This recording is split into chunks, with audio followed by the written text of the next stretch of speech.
Berdasarkan gambar tersebut, patofisiologi BPH diawali oleh stimulasi testosteron yang diubah menjadi dihidrotestosteron melalui enzim 5-alfa reduktase tipe 2 di sel stroma prostat. Dihidrotestosteron kemudian meningkatkan produksi growth factor seperti KGF, EGF, dan IGFS yang mendorong proliferasi sel stroma dan juga epitel. Nah, ketidakseimbangan antara peningkatan proliferasi sel dan berkurangnya kematian sel atau apoptosis dengan efek agonistik androgen atau dihidrotestosteron dan faktor pertumbuhan yang lebih dominan dibandingkan antagonisnya ini menyebabkan hiperplasia prostat. Nah, kondisi ini membuat kelenjar prostat membesar sehingga menyebabkan obstruksi saluran. Tanda-tanda dan gejala BPH ditandai dengan gejala sering kencing, terutama pada malam hari, pancaran kencing lemah, sulit kencing, rasa tidak lampias, kemudian harus mengejan pada saat buang air kecil, bahkan inkontinensia. Nah, gejala-gejala ini terutama dapat mengganggu kualitas hidup pasien. Tata laksana terapi farmakologi BPH, di mana BPH ini akan menyebabkan pembesaran kelenjar prostat yang akan mengakibatkan sumbatan akibat prostat.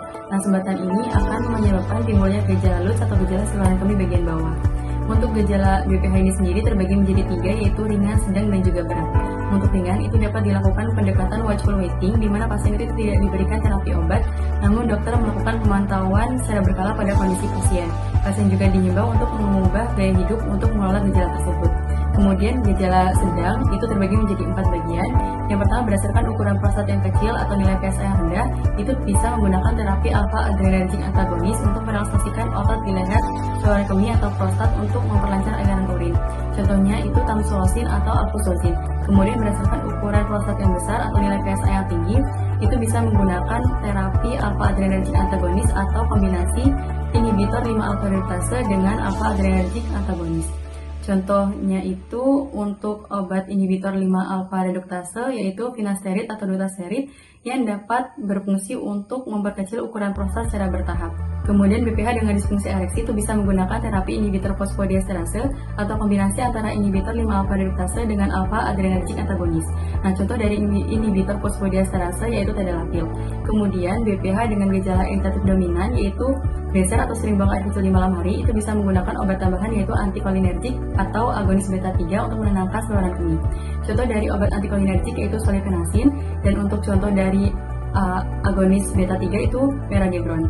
Kemudian gejala berat dengan komplikasi atau gagal terapi obat itu bisa menggunakan surgery atau pembedahan untuk mengangkat jaringan prostat yang menyumbat saluran urin.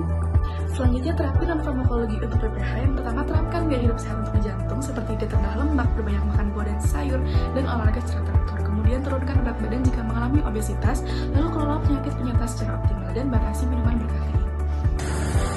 Terapi BPH dapat menimbulkan efek samping yang perlu dipantau. Obat golongan alfa-topat seperti tamsulosin dapat menyebabkan hipotensi aldosteronik dan juga pusing.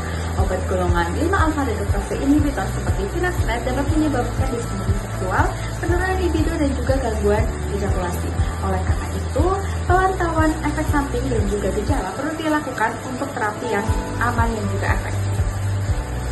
Evaluasi terkait terapi pada BPH dapat dinilai menggunakan 3 metode. Yang pertama, pemeriksaan IPSS, yang kedua, uroflowmetri, dan yang ketiga, pengukuran PVR atau postvoid residual, seperti yang dijelaskan tertera pada layar.